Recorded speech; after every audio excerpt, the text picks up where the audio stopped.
Praise the lord. నిజమైన స్వరం July 23, 2025 Holi prayer home సంఘం వారి అనుదిన వాగ్దాన పరిచర్య. ఆయన నన్ను శోధించిన తర్వాత నేను సవర్ణము వలె కనబడుదును. యోబు గ్రంథము 23వ అధ్యాయము 10వ వచనము. ప్రియమైన దేవుని సంగమా, మన ప్రభు అయిన యేసుక్రీస్తు వారు ఈరోజు మనకిస్తున్న వాగ్దానము, ఆయన నన్ను శోధించిన తర్వాత నేను సవర్ణము వలె కనబడుదును. ప్రియమైన దేవుని సంగమా, మనం ఈ లోకంలో ఉండే బంగారాన్ని చూడవచ్చు. దానికి ఎన్నో పరీక్షలు పెడితేనే అది మంచి బంగారమా లేక పనికిరానిదా, పనికి వచ్చేదా అని తెలుసుకుంటాము.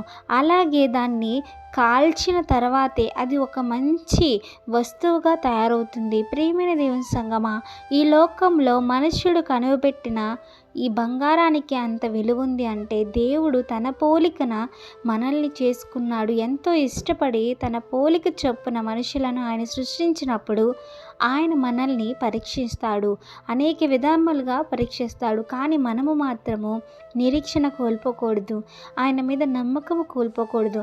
మనం ఎప్పుడైతే ఆయన ద్వారా శోధించబడతామో మంచి పాత్ర వలె, సువర్ణము అంటే మంచి పాత్ర వలె మనల్ని ఆయన తీర్చిదిద్దుతాడు. ప్రియమైన దేవుని సంగమా, కనుక ప్రియమైన దేవుని సంగమా, మనము ఎన్ని శోధనలు వచ్చినా, ఎన్ని బాధలు వచ్చినా దేవుణ్ణి విడిచిపెట్టకుండా, మన ఇష్టానుసారమైన జీవితం జీవించకుండా, ఎన్నో బాధలు వచ్చాయని దేవుణ్ణి విడిచిపెట్టి తృణీకరించి లోకంలో పడిపోకుండా ఆయన ఇచ్చే గొప్ప అద్భుతమైన వరములను మనము తీసుకోవాలని మన ప్రభువైన యేసుక్రీస్తు వారు కోరుకుంటున్నారు.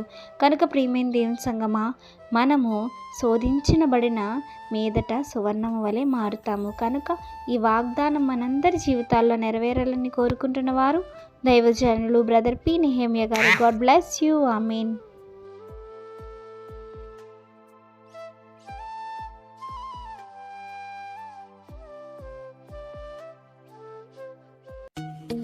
Hi friends, holy prayer home Gajuwaka సంఘం వారు మాట్లాడిన విలువైన దేవుని సందేశములను మీరు వినటానికి మా యొక్క యూట్యూబ్ ఛానల్ హోలీ ప్రేయర్ హోమ్ను సబ్స్క్రైబ్ చేసుకొని పక్కనున్న బెల్ ఐకాన్ క్లిక్ చేయగలరు.